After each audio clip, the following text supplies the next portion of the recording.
When I first moved here, the neighborhood, and especially the street that I live on, was largely Jewish. And so I learned a lot about their culture, everything from what they do on a day-to-day basis to, unfortunately, what they do when they die. Experienced a full life. And now I'm beginning to learn a lot more about the Hispanic community. So it's changed some, but it's constantly something new to learn. I'm the president of the Fallstaff Improvement Association and have been for approximately 18 years. And we try to help people to get along. If people have complaints, we try to help them work out their differences. We also work closely with the city on any issues that we can't fix ourselves. We represent the community, so we try to make sure that we reach out to everyone. And we also try to get everyone to respect one another. When I first moved here, and the same thing now, this is a good location. You're not far from the Beltway, you're not far from the Expressway. We have the subway near us and various buses that run throughout the neighborhood. So it's a good location, and that's what really drew me to the neighborhood in the first place. But it's also a very diverse neighborhood, so I get to meet a lot of different kinds of people, and I get to know a lot of different cultures. One of the things I love about my neighborhood in Northwest Baltimore is that there are a lot of different kinds of people, a lot of diversity, and you get to know a lot of different cultures. So and people are by and large very friendly. In terms of diversity in our neighborhood, we have a lot of Orthodox Jews, African Americans. We have Jews that are from Russia. We have a lot of people from the Caribbean. And we have a fairly large Latinx community. The people have always been friendly in this neighborhood, but I moved here, I guess it's been about 44 years ago.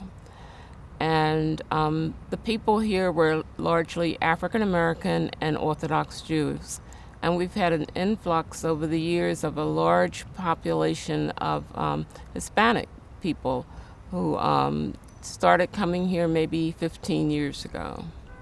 Well, I don't know much about the history of the neighborhood because, like I said, what it was before I moved here, I'm not sure about.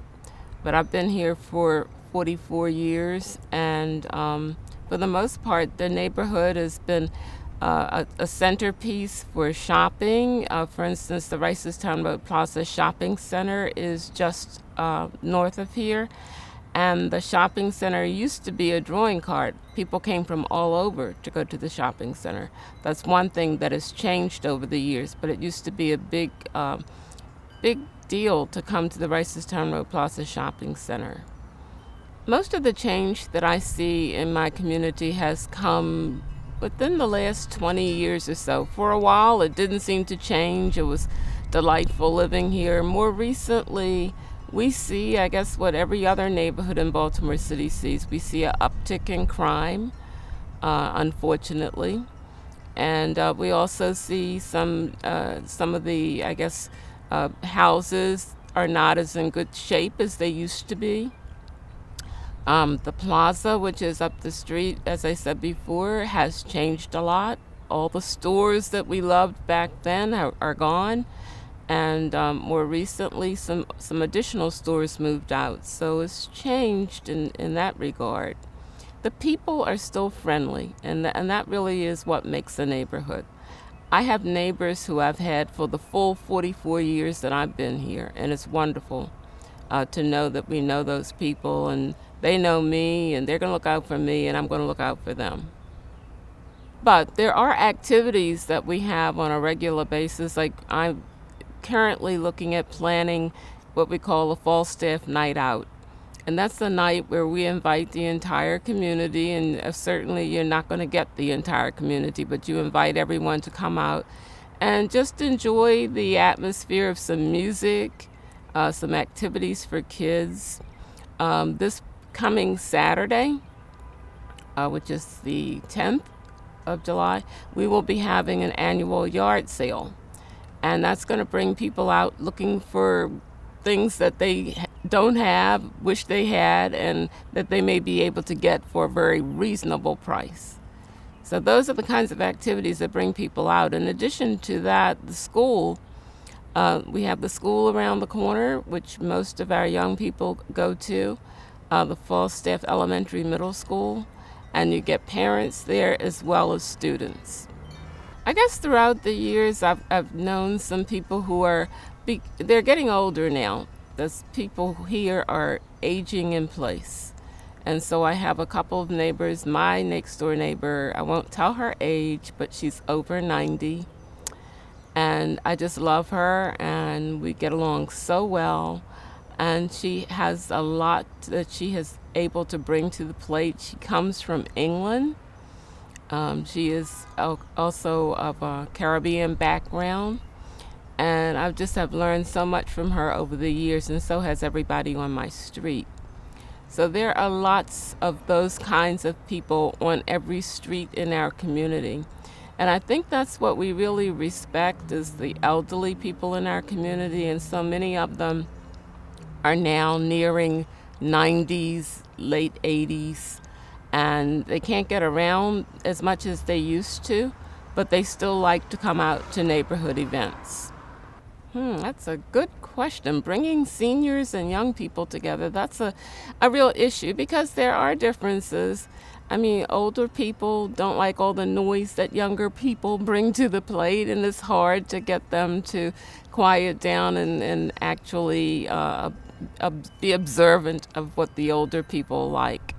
But I think events that are musically connected, that have involved shopping, those are the kinds of things that people tend to like, whether they're young or whether they're old. Well, if I could, have a youth group, I'd want them to be respectful of older people.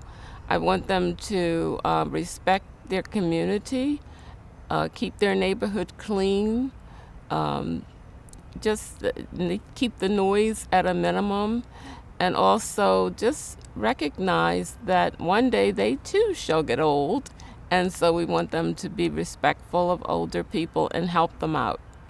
There are a couple of things. Right now we're experiencing a real bad parking problem, which I'm sure you observed as you came here today. Everyone observes it. And I don't know how we improve that, but we need to work on parking because unfortunately in today's world, everybody has 2 or 3 cars per household. And when this community was built, you only maybe had 1 car per household or no car per household. So we have to work on that. We have to work on constantly keeping our neighborhood clean. We can't expect the city to do all of that work, and so we have to kind of do that ourselves, and that could involve young and old. So we are working to try to bring people together to do that. I want everyone to realize that we have to have, I guess you would call leadership in the community, and look towards people who will help to do things to make the community better and to improve the community, and also to keep their homes in good shape. We want everybody to have a good looking and very stable house to live in.